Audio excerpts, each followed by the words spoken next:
मनन रसामृत को सब्सक्राइब करना और शेयर करना ना भूलें। शुक्रिया। जब सुखदेव जी ओखल बंधन की कथा आरंभ करते हैं तो शुरुआत करते हैं माँ यशोदा के भक्ति स्वरूप से। माँ यशोदा के स्वरूप का बहुत ही सुंदर दर्शन कराया है कि माँ की प्रत्येक इंद्रिय ही नहीं अपितु उन इंद्रियों के अंगों के जो आभूषण हैं वो भी भगवान की भक्ति में किस प्रकार लिप्त हैं। आइए इस वात्सल्य रस में प्रवेश करते हैं। सुखदेव जी ओखल बंधन की कथा आरंभ करते हुए कहते हैं, एकदा गृहदासीषु यशोदा नंद गेहनी कर्मांतर नियुक्तासु निर्ममंत स्वयं दधि। हे परीक्षित, एक समय की बात है, नंद रानी यशोदा जी ने घर की दासियों को तो दूसरे कामों में लगा दिया और स्वयं अपने लाला को माखन खिलाने के लिए दही मथने लगी।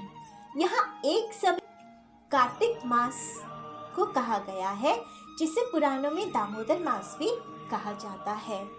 यद्यपि दधि मंथन घर का बहुत ही छोटा सा काम था, लेकिन फिर भी माँ यशोदा पुत्र स्नेह की अधिकता से यह सोचकर कि मेरे लाला को मेरे हाथों का माखन ही भाता है, वे स्वयं ही दधि मथ रही हैं।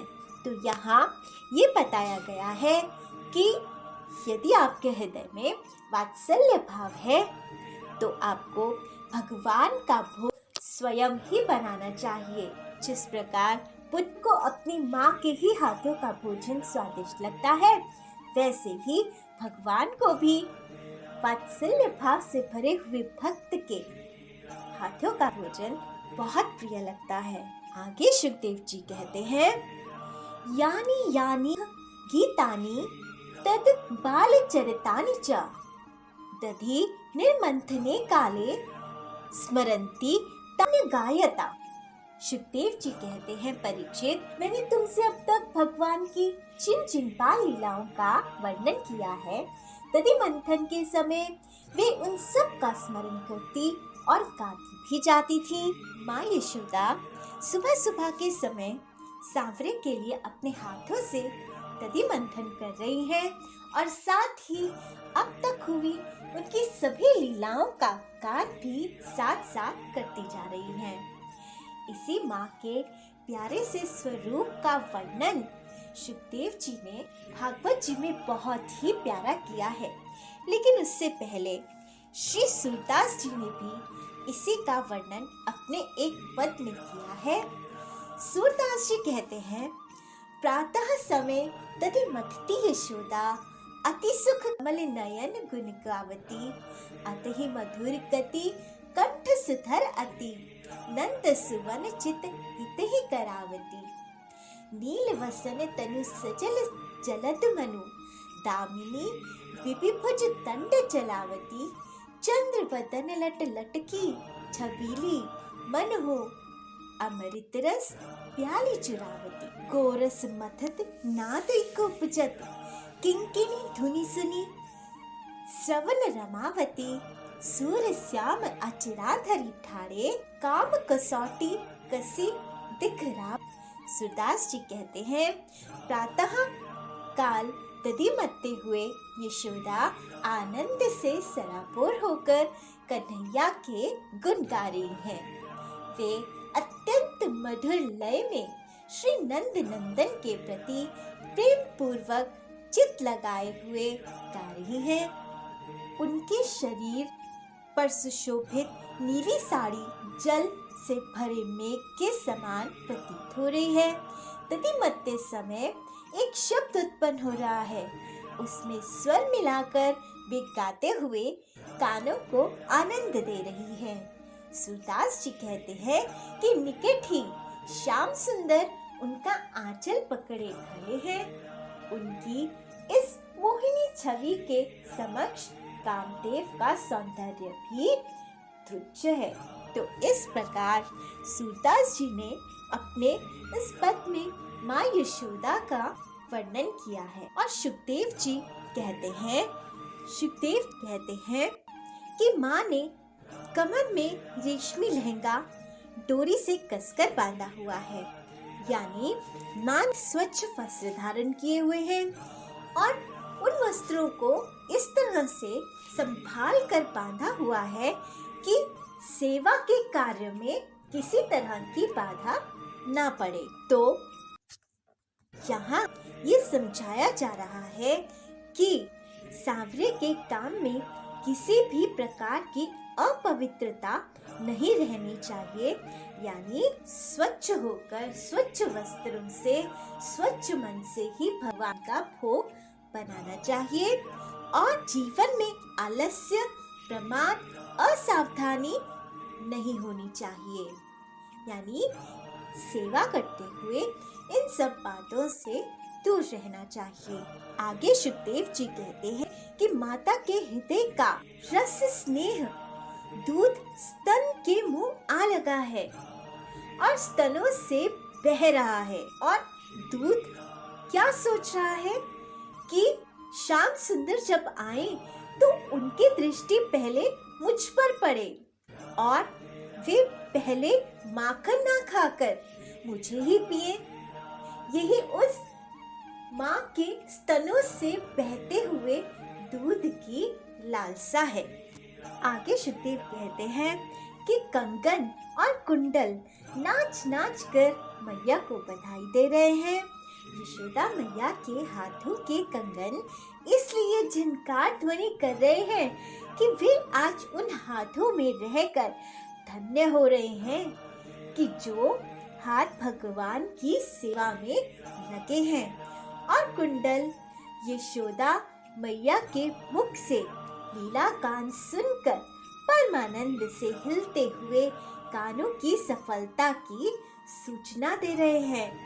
हाथ वही धन्य है जो भगवान की सेवा करें और कान वे धन्य है जिनमें भगवान के लीला गुण गान की सुधा धारा प्रवेश करती रहे।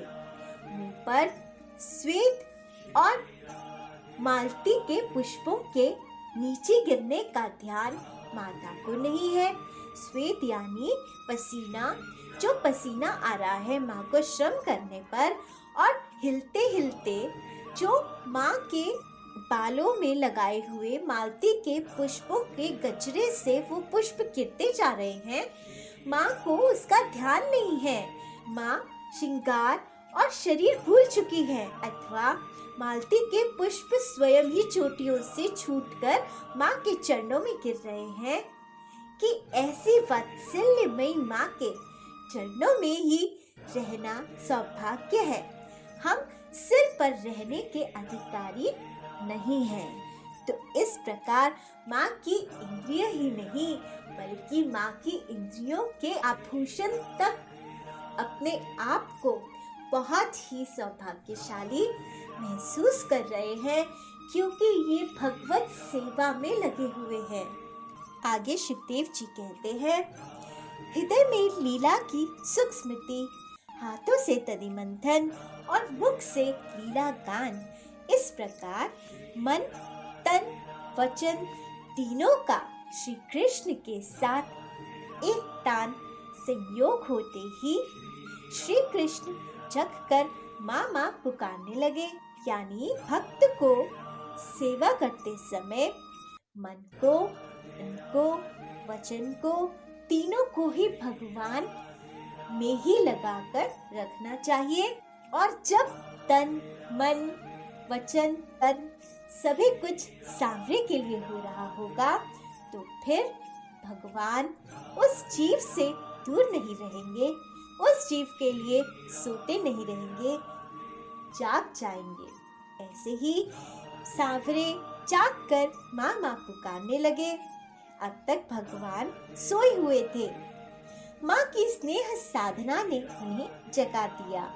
वे निर्गुण से सगुण हो गए, अचल से चल हुए, निष्काम से सकाम हुए, स्नेह के भूखे प्यासे माँ के पास आए और तब इन्हें एक नाम मिला। स्तन्य का मंथन करते समय आए, बैठी थाली के पास नहीं। यानी माँ जब दधि मंथन कर रही थी उस समय भगवान माँ के पास दौड़े आए, तब नहीं जब माँ खाली बैठी हुई थी। तो इस प्रकार सुखदेव जी ने और सूरदास जी ने माँ यशोदा का वात्सल्य स्वरूप अपने पद में और अपने श्लोकों में प्रस्तुत किया है। और इस अध्याय को पढ़ने के बाद मुझे लगा कि जिन जिन भक्तों के हृदय में सांवरे के लिए वात्सल्य भाव है, उनके लिए ये अध्याय बहुत ही महत्वपूर्ण है। इस अध्याय का पाठ उन्हें नित्य करना चाहिए और अपने जीवन में माँ के सभी गुणों को, यशोदा माँ के सभी गुणों को लेकर आना चाहिए। अब सांवरे जाग गए, उसके बाद क्या लीला हुई, ये हम अगले वीडियो में श्रवण करेंगे। तब तक सांवरे का नाम जाप करते रहिए। हरिओम नमो भगवते वासुदेवाय, हरिओम नमो भगवते वासुदेवाय, हरिओम नमो भगवते वासुदेवाय। जय बिहारी जी।